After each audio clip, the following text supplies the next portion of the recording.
तो इस सीरीज के सेकंड लेक्चर में आपका स्वागत है। आज का टॉपिक है जियोमॉर्फोलॉजी। ये रहा कुछ डिटेल मेरे बारे में, ऑलरेडी आपको पता है, दैट्स व्हाई आगे बढ़ते हैं। Important instruction regarding this whole series आपको पता है क्यों? क्योंकि पिछले लेक्चर में डिटेल में मैंने समझाया था, तो इसलिए आगे बढ़ेंगे। अगर अभी तक आपने इस चैनल को चेकआउट नहीं किया है तो बिल्कुल कीजिए। ना केवल यूपीएससी बल्कि यूपीपीएससी के सारे पीवाईक्यू आपको इस चैनल पे मिल जाएंगे। पहला क्वेश्चन आपके सामने बोला, which one of the following natural region is known as land of big games, है ना। लैंड ऑफ बिग गेम्स किसको बोला जाता है? तो देखो, ये इसलिए बोला जाता है कि वहां पे बहुत ज्यादा हंटिंग होती है बिग एनिमल्स के। तो वो करेक्ट जवाब है ट्रॉपिकल सवन्ना रीजन। क्यों? क्योंकि यहाँ पर आपको थाउजेंड्स ऑफ एनिमल जो है ट्रैप्ड या फिर they killed each other by they are killed year by year by people all over the world. Carnivorous animal जैसे कि लायन, लीपर्ड्स और tiger are present in the region और feed करते हो किस पे? डियर, जेब्रा और अदर हर्बीवर्स पे। नेक्स्ट है कि which one of the following instrument use किया जाता है रिकॉर्ड करने के लिए सिस्मिक वेव को, है ना। तो करेक्ट जवाब है इसका सिस्मोग्राफ, है ना। सिस्मोग्राफ क्या है? इंस्ट्रूमेंट है जो यूज किया जाता है डिटेक्ट और रिकॉर्ड करने के लिए सिस्मिक वेव। कैसे? देखो यहाँ पे हॉरिजॉन्टल, आपने ऐसा देखा होगा कुछ इस तरीके से, ऐसे ऐसे लाइन चलती रहती है। तो इधर है टाइम और इधर है डिस्प्लेसमेंट। क्या? Displacement in millimetre. तो लाइन जितनी ज्यादा लंबी होती है उतना ज्यादा डिस्ट्रक्शन होता है। क्यों?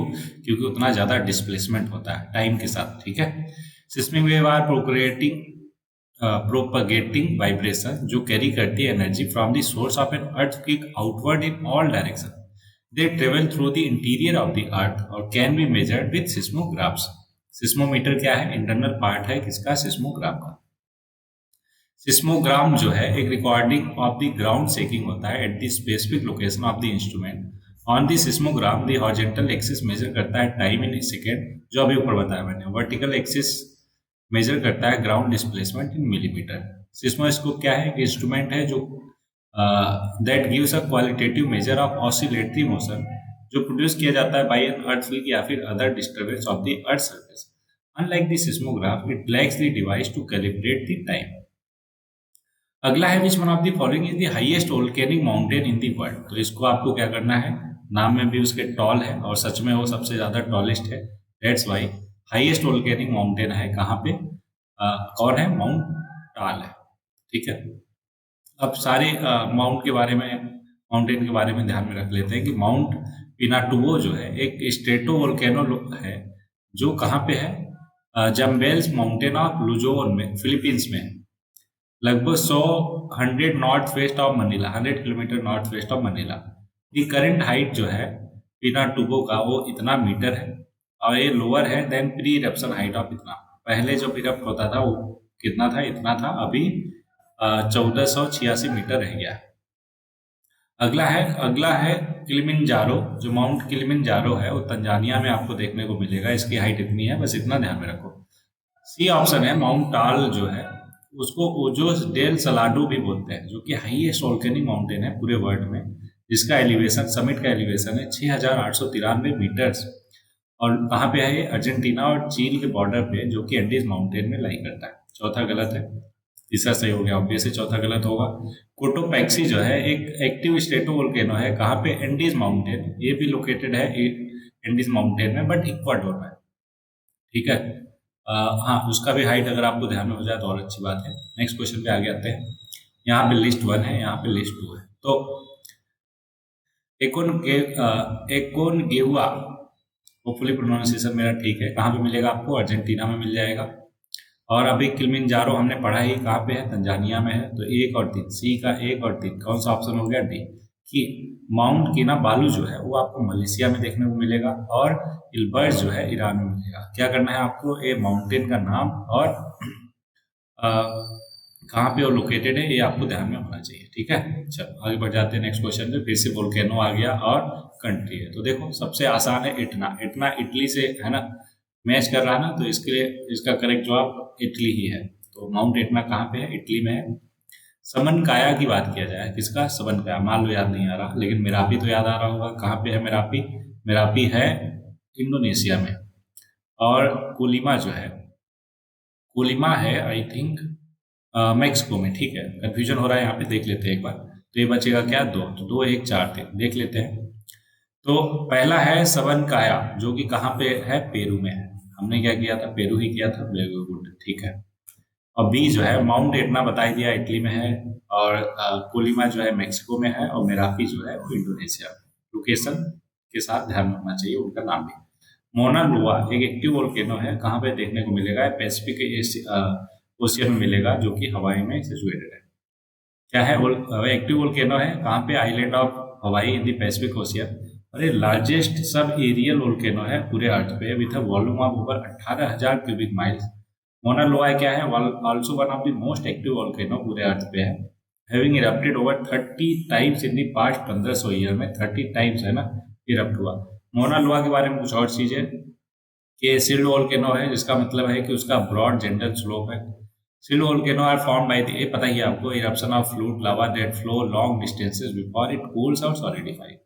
Mona Loa's lava flows has created the majority of the island of Hawaii. Mona लोआ लास्ट इरप्टेड कब, 1994 में। और ये पॉसिबल है कि अगर इरप्ट कर सकता है किसी भी टाइम। और ये इतनी हाइट तक राइज करता है above the sea level, making it the second tallest mountain in the Hawaii after Mauna Kea. Statement और रीजन का रिलेटेड क्वेश्चन आ गया। Desert can be effective source for production of perennial energy, बिल्कुल सही जवाब। अभी कैसे, ये डिटेल में समझाता हूँ, डोंट वरी, पहले इसको करेक्ट टिक करो। अगला, as much as energy is consume by mankind in 1 year, desert can receive more energy than that in only 6 hours from the sun. बिल्कुल, क्यों, क्योंकि आपको पता है 60 से 70% है ना, जो रेडिएशन पड़ता है रिफ्लेक्ट बैक हो जाता है एटमॉस्फेयर में। That's why it can act as a effective source for production of perennial energy. कौन कौन सा एनर्जी, सोलर एनर्जी और साथ में विंड एनर्जी है ना, यहाँ से हम क्या कर सकते हैं, प्रोड्यूस कर सकते हैं, राइट। एक्सप्लेनेशन में आते हैं। अच्छा, तो मतलब पहला भी सही, दूसरा भी सही और करेक्ट एक्सप्लेनेशन भी कर रहा। सोलर एनर्जी और विंड एनर्जी जो है abundantly available in this region, जो कि which can be exploited for perennial source of energy by requiring infrastructure. Deserts are heat producer reflecting 60 से 70% सोलर एनर्जी जो उन पे गिरती है state back into the atmosphere. दूसरा भी करेक्ट है कि desert can be a potential source for generating sustainable energy. क्यों, क्योंकि desert receive more energy from the sun in 6 hour than the mankind consume in a year.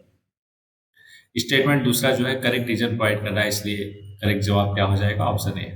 Which of the following is not a temperate grassland, क्या temperate grassland नहीं है। Savanna जो है tropical grassland है। Tropical का मतलब आपको पता है, अर्थ हो गया, इक्वेटर हो गया, tropic of cancer, tropic of capricorn, इन दोनों के बीच में है ना, जो भी ग्रासेस लाई करती है उसको ट्रॉपिकल बोलते हैं, और इसके परे, इसके बाहर जो लाई करती है उसको टेम्परेट ग्रासलैंड कहते हैं। तो पंपा, वेल्स और डाउन, ये तीनों के तीनों क्या है, टेम्परेट ग्रासलैंड है। बट वहीं पर सवाना क्या है, ट्रॉपिकल ग्रासलैंड है। होपफुली ध्यान में रहेगा। ठीक है, सारा कुछ बता ही दिया। अगला, मेन टेम्परेट ग्रासेस कौन कौन सी है। ये है स्टेपी। स्टेपी कहाँ बोलते हैं इसको, यूरेशिया में। परेरी नॉर्थ अमेरिका में, डाउन्स ऑस्ट्रेलिया और न्यूजीलैंड में, और वेल्ड बोलते हैं साउथ अफ्रीका, और पंपास जो है अर्जेंटीना में बोला जाता है। ये नाम और लोकेशन साथ में आपको याद होना चाहिए। क्यों, क्योंकि इंपॉर्टेंट है, काफी एग्जाम में पूछते हैं। डेथ वैली जो है वो साउथ कैलिफोर्निया है, यूएसए में स्थित है। एग्जाम्पल है किसका, चारों में से, तो करेक्ट जवाब है रिफ्ट वैली का एग्जाम्पल है। ऐसा क्यों, ध्यान से समझो।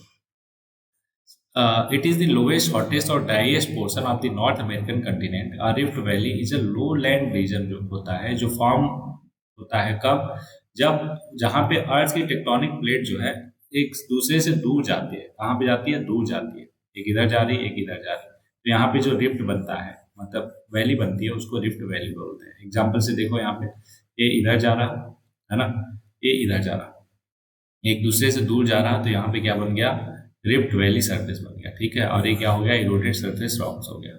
वहीं पे एंटीक्लिनल वैली की बात किया जाए तो अ valley occupy the centre of the anticline. Anticline valley क्या होता है, जहाँ पे fault run through the centre of the anticline, मतलब यहाँ से एक फॉल्ट लाइन यहाँ पे, ठीक है, तो फॉल्ट लाइन यहाँ पे है, तो यहाँ पर जो वैली बनता है उसको एंटीक्लाइनल वैली बोला जाता है। होपफुली ध्यान में रहेगा आपको। नेक्स्ट क्वेश्चन है, सवाना जो है मोस्ट इस वाइड स्प्रेड इन, मैंने बता दिया सवाना कहाँ पे मिलेगा आपको, ट्रॉपिकल ट्रॉपिकल एरिया में मिलेगा। तो करेक्ट जवाब है एशिया, क्योंकि एशिया का मोस्ट ऑफ द पार्ट जो है ट्रॉपिकल रीजन में लाई करता है। देखो पूरा का पूरा यहाँ पे देखा, इंडिया भी है ना, और ऑस्ट्रेलिया का भी कुछ पोर्शन, साउथ अमेरिका का भी कुछ पोर्शन, बट मेजर पोर्शन कहाँ पे लाई करता है, अफ्रीका में, ठीक है।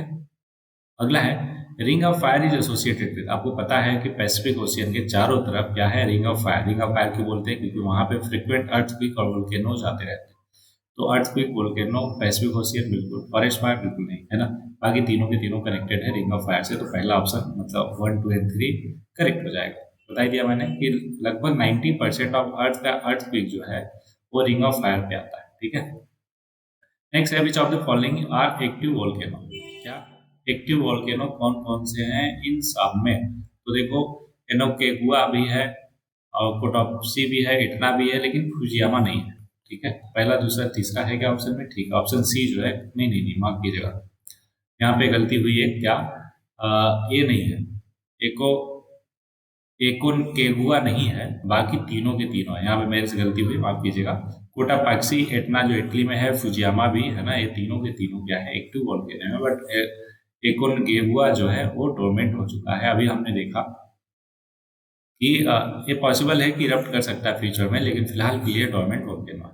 कोटोपैक्सी क्या है, एक स्टेटो वोल्केनो है, कहाँ पे, इक्वाडोर में लोकेटेड है। इस one of the most active volcano, कहाँ, साउथ अमेरिका में। 50 टाइम इरप्ट हो चुका है पूरे हिस्ट्री में। लास्ट इरप्शन कब था, 2015 में। वहीं पे अगर इटना की बात करें, इटली में 2022 में इरप्ट हुआ था रिसेंटली। फ्यूजियामा कहाँ पे लोकेटेड है, जापान में, नाम से ही पता चल रहा। और 100 टाइम तक क्या हो चुका है, इरप्ट हो चुका है। पिछली बार कब हुआ था, 1707 में, ठीक है। अगला है north western region of the Indian subcontinent is susceptible to earthquake activity because of, क्या बोला, north western region of Indian continent, subcontinent. ध्यान है, इंडियन सब कॉन्टिनेंट बोल रहा, तो हमारा राजस्थान, गुजरात वाला एरिया, पाकिस्तान, अफगानिस्तान, ये सारा कुछ एरिया जो है north western region of Indian सब कॉन्टिनेंट हो गया। ये ससेप्टेबल है अर्थक्वेक एक्टिविटीज के लिए, क्यों, because of movement of plate tectonic activity. जो इंडियन टेक्टोनिक प्लेट है वो मूव कर रही किधर, यूरेशियन टेक्टोनिक प्लेट की वजह से, जो कि मेन कारण है किसका, अर्थक्वेक आने का इस पूरे रीजन में, ठीक है। तो करेक्ट जवाब हो जाएगा ऑप्शन बी। ओके, सारा चीज बता ही दिया मैंने। Indian plates gradual shift toward the Eurasian plate. अगला है which volcano is called the light house of the Mediterranean sea. तो light house of Mediterranean sea चारों में से किसको बोलते हैं, तो चारों में करेक्ट जवाब है स्ट्रोम्बोली को क्या बोलते हैं, light house of the Mediterranean sea. क्यों, क्योंकि इतना ज्यादा फ्रिक्वेंटली इरप्ट होता रहता है कि जो नेविगेटर है इसको कैसे यूज करते हैं, इसको यूज करते हैं एज अ लाइट हाउस, ठीक है। Eruption have helped sailors navigate the sea for centuries. The volcano eruption are typically small और produce करता है ash and lava bumps, but it has also erupted more violently in the past. और कहाँ पे located है पता ही चल गया, इटली। कहाँ पे, it is known for, Italy में लोकेटेड है, ये ध्यान में रखना है आपको, ठीक है। अच्छा, तीनों के बारे में बात कर लेते हैं। माउंट एटना इटली में है, पता ही है आपको क्या है, एक्टिव वोल्केनो है। माउंट पेले की बात किया जाए तो वोल्केनो हवाई में लोकेटेड है, one of the most active volcano ये भी है। और माउंट वेसुवियस क्या है, वोल्केनो लोकेटेड इन इटली, ये भी इटली में। देखो इटली में कितने सारे हैं। It is one of the most famous volcano in the world, but it is not as active as Stromboli, ठीक है। अगला है which one of the following is not correctly match. Downs जो है ट्रॉपिकल ग्रासलैंड है, बिल्कुल गलत। क्यों, क्योंकि हमने अभी देखा है टेम्परेट है, क्या है, टेम्परेट है। पहला ही गलत हो गया और हमसे नॉट करेक्टली पूछा था। बाकी स्टेपी टेम्परेट है, सही है। सिल्वा ट्रॉपिकल फॉरेस्ट है और टाइगर टेम्परेट फॉरेस्ट है, लेकिन डाउन्स जो है वो एक टेम्परेट ग्रासलैंड है, ठीक है। चलो, बाकी सब आपको पता है। समन्ना, कंपोस और लानोस क्या है, ट्रॉपिकल ग्रासलैंड है। पंपा, प्रेरी, वेल्ट, स्टेपी और डाउन्स क्या है, टेम्परेट ग्रासलैंड है। डेजर्ट जो है डिफाइंड है एक एरिया, कहाँ पे, जहाँ पे temperature remain more than 42 degree Celsius, बिल्कुल नहीं। क्यों, क्योंकि आप सोच रहे हो हाँ सर दिन में इतना ज़्यादा रेडिएशन पड़ता है ना, मतलब कि सन से जो रेज आती है वो पड़ती है, तो टेम्परेचर तो ऑब्वियस 42 से कहीं ज़्यादा होता है। लेकिन रात के टाइम पे वो सारा कुछ रिफ्लेक्ट बैक हो जाता है और उतना ही ठंडा हो जाता है। That's why remains more than, इतना हर टाइम नहीं रहता, रातों को कम हो जाता है। दैट्स वाई पहला गलत होगा। दूसरा, नो प्लांट्स आर फाउंड, बिल्कुल गलत। क्यों, क्योंकि बिल्कुल प्लांट्स मिलते हैं वहाँ पे, कैसे वाले, और थिक थॉर्न वाले, है ना, थॉर्नी प्लांट्स, इसलिए ये भी गलत। अगला, annual rain occurs less than 25, बिल्कुल सही है। और प्रोमिनेंस ऑफ सैंड बॉटल्स, है ना, ये भी एग्जैक्टली डिफाइन नहीं करता। क्यों, क्योंकि ये कंपल्सरी जो है और एफिशिएंट कंडीशन नहीं है। तो करेक्ट जवाब हमारा क्या हो जाएगा, ऑप्शन सी, कि एनुअल रेन अकर जो है कितना है, 25 सेंटीमीटर से कम होता है। मैंने चारों ऑप्शन आपको एक्सप्लेन कर दिया, इसलिए आगे बढ़ जाएंगे। और आगे कोई क्वेश्चन नहीं, कोट है तो कोट नहीं, आज के लिए अल्लामा इकबाल साहब का कहना है, बहुत ही खूबसूरत लाइन है, ध्यान से सुनिएगा कि तू शाहीन है परवाज है काम तेरा, तू शाहीन है परवाज है काम तेरा, तेरे सामने आसमां और भी है। तो इसका मतलब मैं समझा देता हूँ। शाहीन का मतलब होता है फाल्कन। फाल्कन समझते हो ना, जो उड़ता है, ठीक है। और परवाज का मतलब होता है उड़ना, कि तू शाहीन है, तू फाल्कन है और तेरा काम क्या है, उड़ना। तेरे सामने आसमां और भी है। तो कभी कभार ऐसा होता है कि एक चीज हमारी खराब हो जाती है, हमसे बिछड़ जाती है, टूट जाती है, तो हम उसी के पीछे परेशान रहते हैं। लेकिन हमेशा ध्यान रखो कि आप एक फाल्कन हो और आपका परवाज है, मतलब उड़ना जो है आपकी फितरत है, और आपके सामने एक ही मंजिल नहीं, बहुत सारे आसमान। होपफुली ध्यान में रहेगा आपको। तो इसी कोड के साथ इस लेक्चर में इतना ही, मिलते हैं नेक्स्ट लेक्चर में। तब तक के लिए उड़ते रहिए, पढ़ते रहिए और आगे बढ़ते रहिए।